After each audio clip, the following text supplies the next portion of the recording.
teman-teman, selamat datang di acara podcast kami, Let Me Tell You. Saya Suster Hilaria. Dan saya Pastor Yongki MSC. Kami datang kembali untuk bersama bercerita dan ngobrol santai mengenai kehidupan Pastor Yongki MSC selama bertugas di Issoudun, Prancis. Prancis Tengah. Oh, Prancis Tengah ya, Romo? Prancis Tengah, Suster. Romo sudah berapa lama? Ya, kurang lebih saya sudah hampir 7 tahun di Prancis. 7 tahun. Ya, saat itu tahun 2015 saya diutus ke Prancis.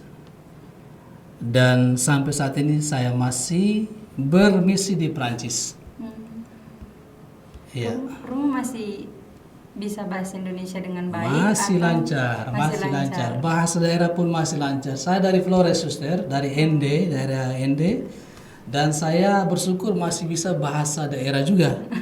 Jadi bahasa daerah, kemudian bahasa Indonesia, kemudian pergi ke Manado, studi di Manado, logat Manado juga. Dan kemudian diutus ke Prancis, harus berbahasa Prancis. Gitu. Di sana tidak ada bahasa Inggris begitu, Romo? Inggris jarang sekali pakai karena orang Prancis suka sekali bahasa Prancis, bahasa yang orang bilang romantik, bahasa puitik, menarik sekali. Dan bahasa Inggris itu jarang sekali dipakai karena misalnya saya tugas di Prancis Tengah itu di Issoudun, itu tempat lahir tarekat MSC, para misionaris hati kudus, dan juga PBHK, atau dalam bahasa Prancisnya Les Filles de Notre Dame du Sacré-Cœur, artinya putri-putri Bunda Hati Kudus. Jadi saya dan suster ini kita satu pendiri ya. Iya, Romo. Iya, satu pendiri. Ya, itu pasti Romo, karena Romo MSC, saya PBHK. PBHK. Ya.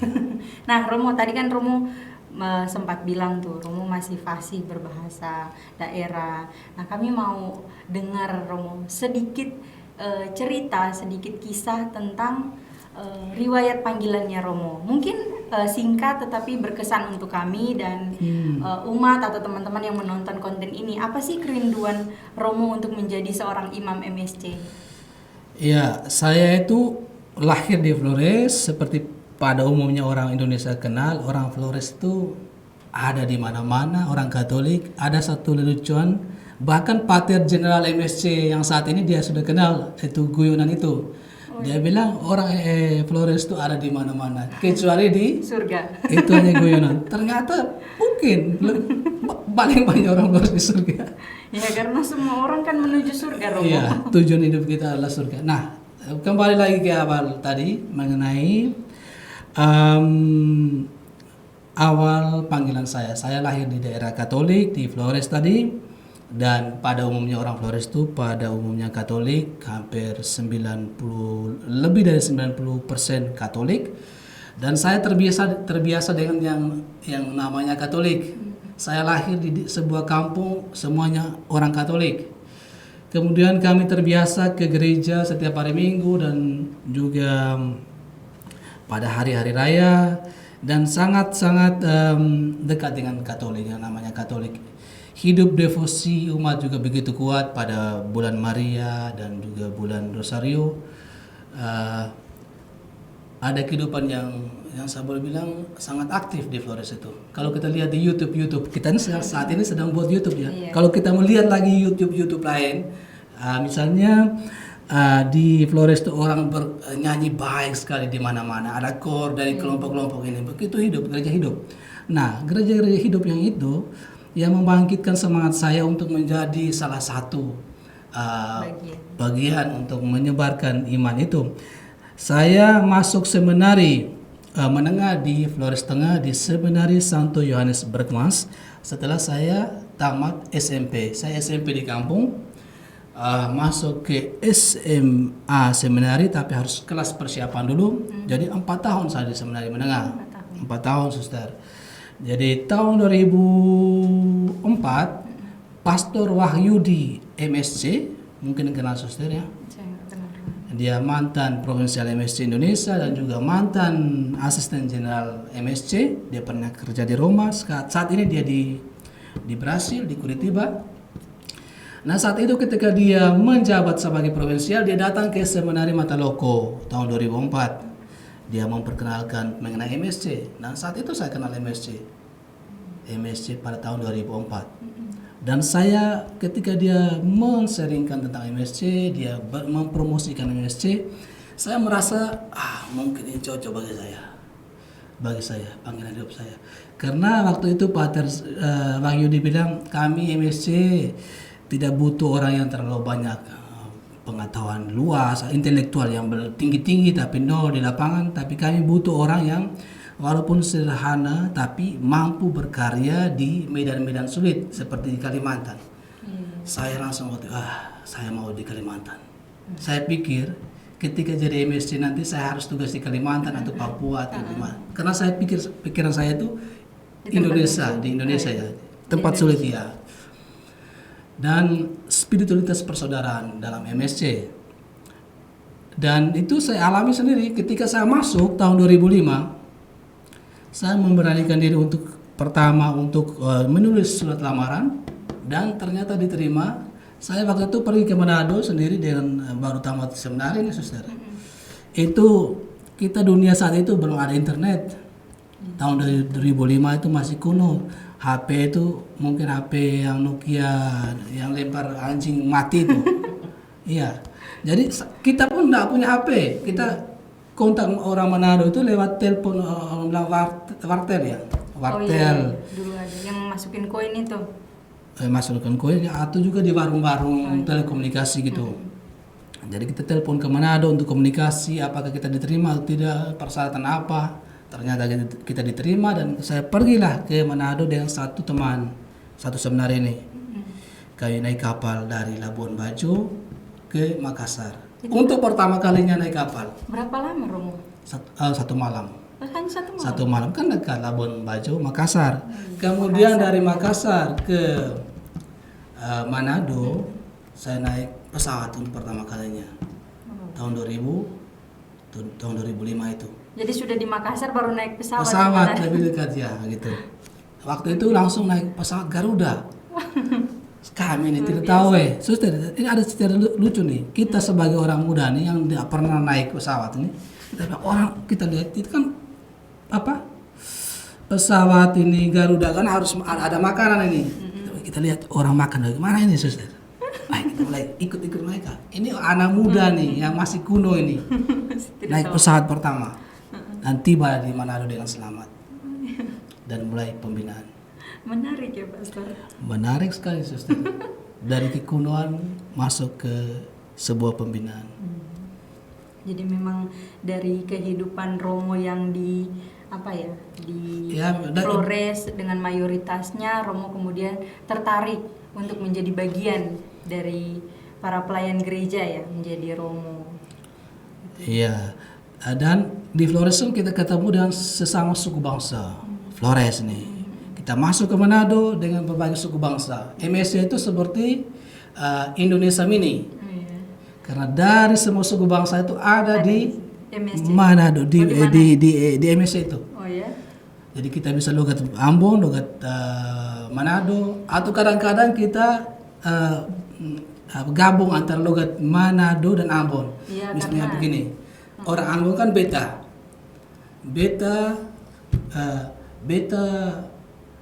betanya nggak suka, padahal beta itu Ambon. Nyanda Manado gitu. Kita gabung logat gitu. Tapi karena dialeknya juga tidak beda jauh sih Romo ya.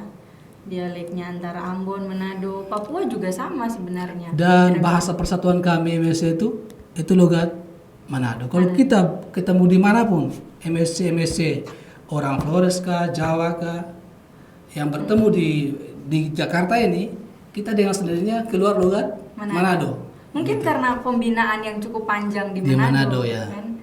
Sehingga logat itu yang menjadi pemersatu kita. Nah, tadi kan Romo sempat bilang nih bahwa Romo sekarang pelayanan di Prancis, khususnya di Issoudun. Issoudun. Nah, saya mau pengen tahu nih Romo, perasaan Romo yang muncul ketika pertama kali Romo ditugaskan di Prancis, di Soudan. Itu kan perutusan yang tidak biasa ya Romo untuk saya secara pribadi. Nah, kira-kira kalau boleh tahu apa sih perasaan yang dominan yang Romo rasakan saat itu? Ya, sebelum menjawab pertanyaan itu, Suster, saya itu menjalani masa pembinaan di Manado itu, saya secara pribadi itu saya prinsip saya jalan di pembinaan. Ke depan mau seperti apa, saya belum punya mimpi yang besar untuk kemana-mana begitu. Tapi yang jelas saya mempersiapkan diri sebaik-baik sebagai seorang calon imam. Tentunya sebagai calon imam kita diminta untuk mendidik baik-baik. Walaupun ada pembina, tapi yang menjadi aktor itu kita sendiri. Pembina baik, materi baik. Kalau orangnya yang terima tidak kurang menanggapi, berarti itu hasilnya kurang maksimal. Jadi saya berusaha untuk menerima itu dengan baik. Jadi kita pembinaan itu dalam berbagai jenjang, ada dalam banyak aspek, Suster. Psikologi, intelektual, rohani, hidup berkomunitas. Jadi harus holistik. Nah, saya secara pribadi berusaha untuk itu. Dan kita berjalan menuju itu, seperti tadi kata Suster tadi, kita berjalan menuju kekudusan, ke surga. Itu kan jalan ke surga juga. Betul. Dalam masa pembinaan juga seperti itu. Nah, saya juga seperti itu. Nah, ketika mayor, saya itu mayor artinya frater-frater yang mendekati kaul kekal dan akhirnya diakon. Saya juga berusaha untuk itu. Saya pastoral dulu di bagian-bagian media ini, di radio seperti ya. Dan saya kembali ke Manado. Saya pikir saya ke radio ulang. Karena ternyata di Perancis tadi. Dan perasaan saya bagaimana? Saya bilang, aduh saya tidak tahu bahasa Perancis. Karena saya tahu bahwa di Perancis bahasa Perancis. Tapi syukurlah saya ini punya basic bahasa Inggris. Jadi saya tahu bahasa Inggris. Jadi akhirnya saya merasa tidak takut, karena walaupun di luar negeri saya pikir orang Prancis itu kan pasti tahu bahasa bahasa Inggris walaupun sedikit-sedikit. Jadi saya pergi lurus-lurus tanpa takut juga. Ya, sebagai seorang misionaris kan kita harus siap sedia diutus kemanapun. Jadi waktu tadi yang saya bilang tadi ketika saya di seminari menengah, saya bilang saya suka jadi misionaris di tempat yang sulit, di Kalimantan, Papua. Itu ada juga dalam pikiran saya. Tapi ketika pimpinan meminta saya untuk pergi ke Perancis, saya juga mau. Saya tidak pikir bahasa dan lain-lain gitu. Dan saya yakin pasti pimpinan yang mengutus saya itu bukan suara pimpinan sendiri, tapi saya sudah menjadi keputusan berdasarkan discernment bersama tuntunan Roh Kudus gitu. Luar biasa Romo. Saya senang dengan kalimat yang Romo katakan bahwa menjadi seorang misionaris harus siap sedia. Siap sedia.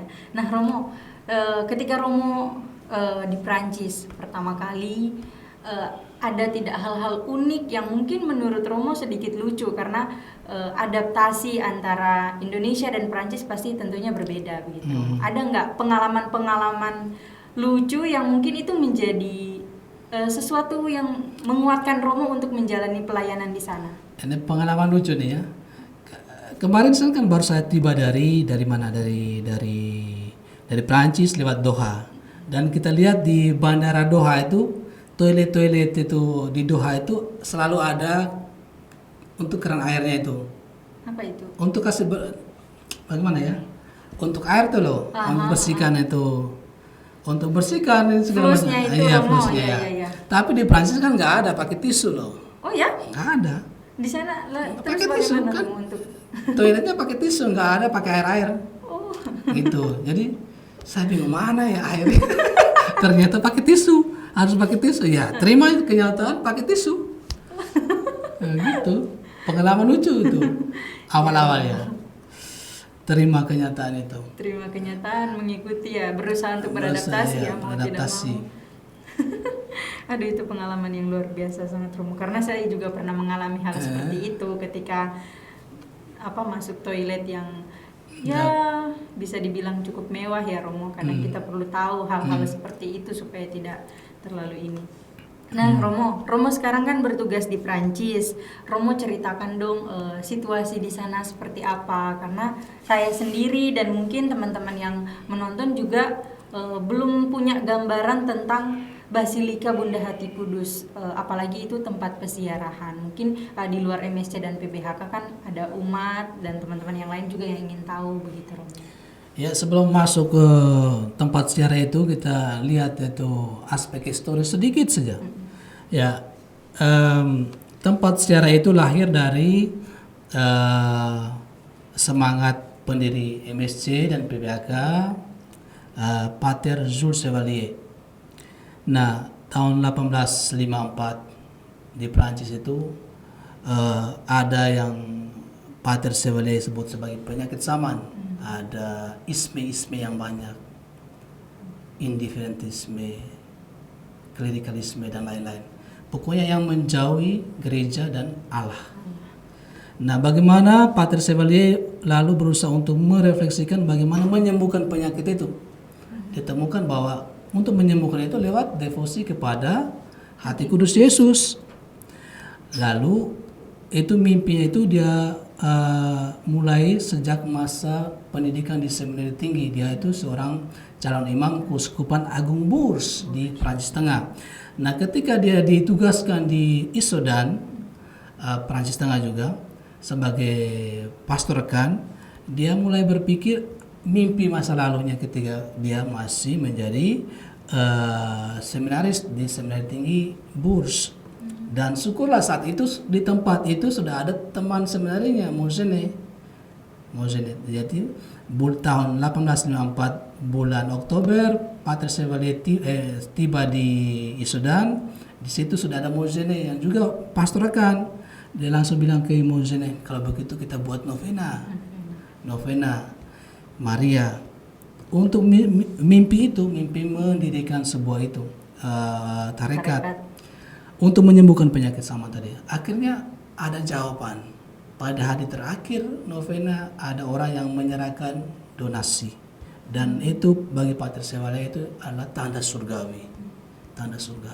Dan dia berkomitmen dengan itu.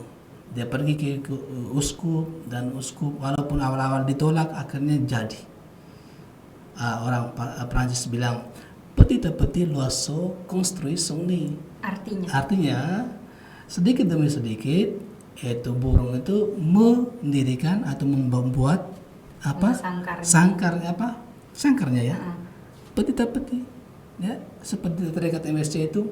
Pater Chevalier suka menyebut tarekat MSC itu sebagai la petite société, societes atau kongregasi yang kecil. Selalu sampai akhir hidupnya selalu kata petit, kecil, karena selalu kecil awal-awal. Tapi syukurlah itu berkembang begitu pesat. Nah, bagaimana kaitannya dengan devosi kepada Bunda Hati Kudus?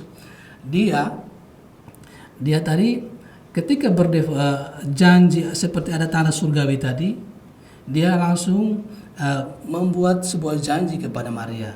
Kalau doa saya terkabul, saya akan memberikan sebuah penghormatan khusus kepada Maria. Penghormatan khusus itu dia berikan dalam dua bentuk. Satu, dia beri gelar kepada Bunda Maria, Bunda Hati Kudus, dan yang kedua dia mendirikan tarekat PBHK. Nah, dalam kaitan dengan devosi kepada Bunda Hati Kudus, saat itu ketika dia mendirikan tarekat, kemudian membangun waktu itu masih disebut gereja. Ketika gereja Hati Kudus selesai dibangun, biasanya di gereja-gereja Prancis itu ada bagian kapelanya, kapela Santo Yosef dan kapela Bunda Maria. Lalu dia tanya-tanya ke teman-teman awalnya ini. Dia bilang, kita punya gereja baru selesai bangun ini. Nah, kita mau taruh patung apa? Patung Maria apa? Ada banyak ide, suster. Ada yang bilang Notre Dame de Victoire, artinya Bunda Maria kemenangan segala macam. Pokoknya ada berbagai ide dari konfraternya. Tetapi dia bilang tidak. Kita akan meletakkan patung Bunda Hati Kudus. Mereka kaget. Ini apa itu? Ada yang kira patung Bunda Maria yang diletakkan di Gereja Hati Kudus. Hati Kudus. Karena itu Gereja Hati Kudus. Kan Notre Dame du Sacré-Cœur, orang bilang konfrater awalnya kira ini patung Maria yang diletakkan di Gereja Hati Kudus. Karena di Prancis tuh Bunda Maria selalu dikaitkan dengan, ada kecenderungan saat itu dikaitkan dengan tempat, saudara.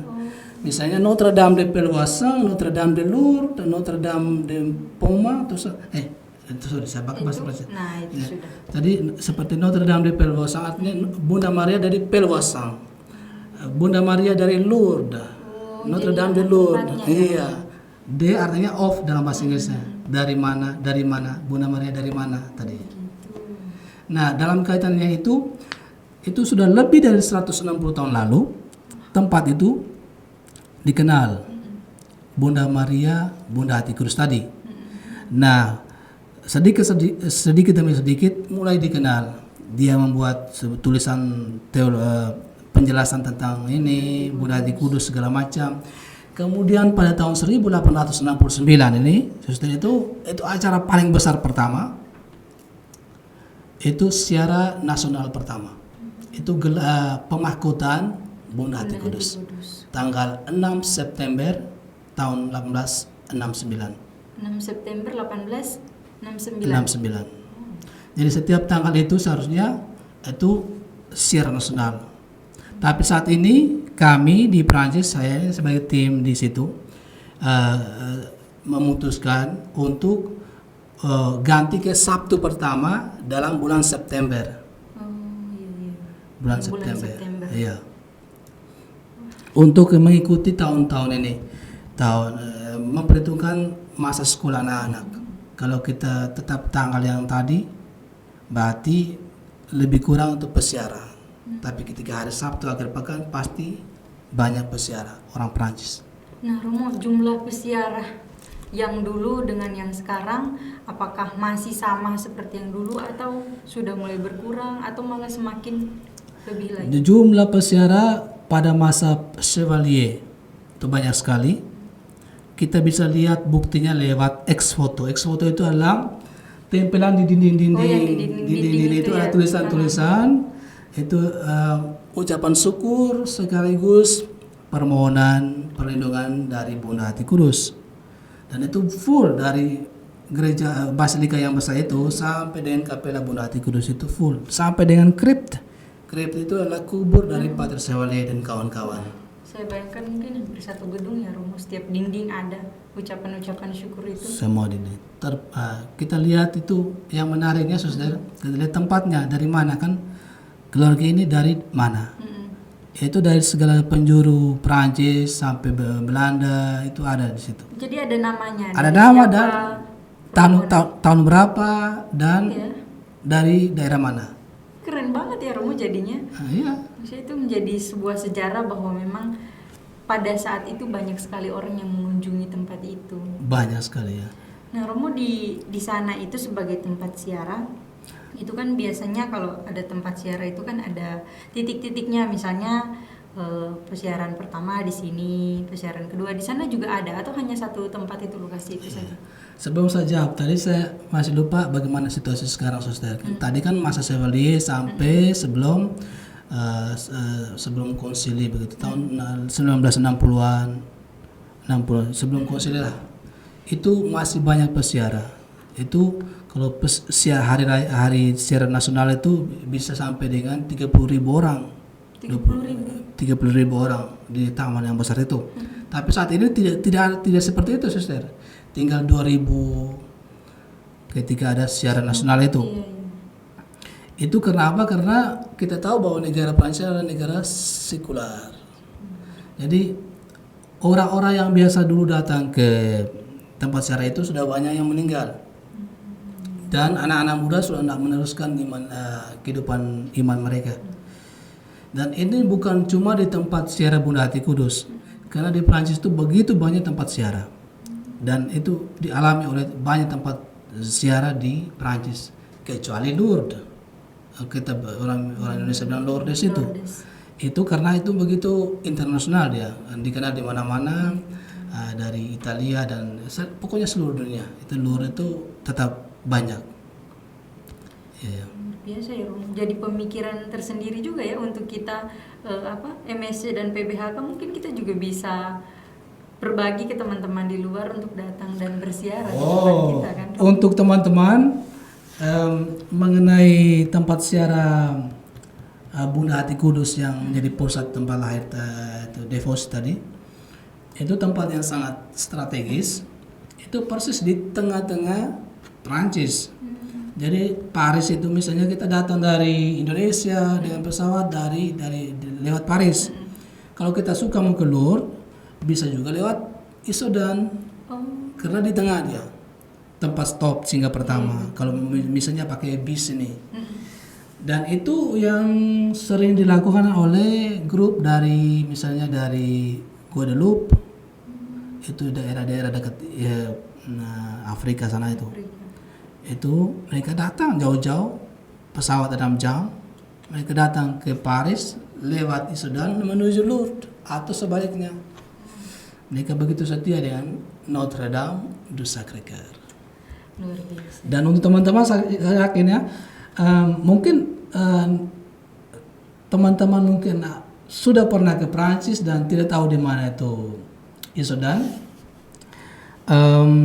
Dia itu tidak jauh dari Nevers. Itu tempat jenazah utuh dari Santa Bernadette Soubirous. Jenazah utuh Romo. Jenazah utuh dari itu kan penampakan Lourdes itu kan lewat Santa Bernadette. Bernadette itu. Jadi orang biasanya datang ya orang kalau orang Indonesia itu suka berziarah ke Lourdes. Lourdes itu bukan berarti mereka ketemu tuh jenazah itu di situ, tapi ke Nevers dulu, yang dekat dengan Issoudun tadi, dekat dan itu tempat Bunda Hati Kudus 90 kilo. Dan di sekitar Issoudun itu ada juga saya bilang tadi Notre Dame de Peloissin, Bunda Maria Peloissin, yang juga tempat penampakan di situ, yang Notre Dame de Peloissin itu yang orang bilang skapuler Hati Kudus itu lahir di situ, di tempat yang dekat kami tadi 50 km dari kami. Sedangkan jenazah Santa Bernadette Soubirous itu 90 km dari kami. Dan di sekitar kami ada gereja katedral yang besar, Katedral de Bourges. Itu tempat Chevalier ditabiskan, sangat indah, besar sekali. Jadi kalau mau berkunjung ke sana saya siap untuk mendampingi. Luar biasa Romo, saya jadi penasaran di sana seperti apa. Nah Romo, saya jadi pengen tahu nih Romo, selama Romo tugas di sana ada tidak masa atau waktu yang membuat Romo itu merasa mungkin kesulitan atau merasa sendiri, bosan, hampa, ya tantangan-tantangan yang Romo alami selama menjalani perutusan di sana? Ya, dimanapun kita berada pasti ada tantangan. Dan saya memaknai setiap tantangan itu sebagai sebuah kesempatan untuk maju. Ambil contoh ya, baru-baru ini kita masa pandemi yang begitu hebat yang kita tidak bisa keluar di mana-mana. Dan bagaimana kita mengisi waktu? Saya itu suster waktu masa pandemi itu kita tidak boleh kemana-mana, kita cuma di dalam komunitas. Tapi bagaimana supaya kita tuh hidup itu tidak kering? Iya betul. Jadi saat itu saya mengembangkan aspek seperti kita musik, saya coba tes buat lagu. Jadi kita kembangkan kreativitas.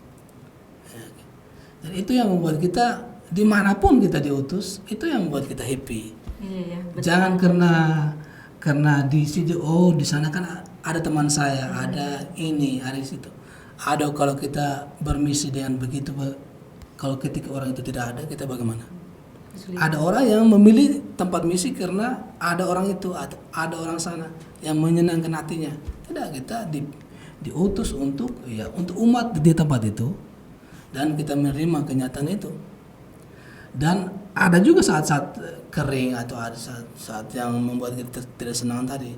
Tapi yang membuat saya lebih hidup itu tadi spirit kreativitas. Kreatif. Ada saja pikiran mau buat sesuatu. Dan itu saya bersyukur karena saya diberi Kesempatan. kesempatan itu dan anugerah itu, suster. Betul, Romo. Luar biasa ya, Romo.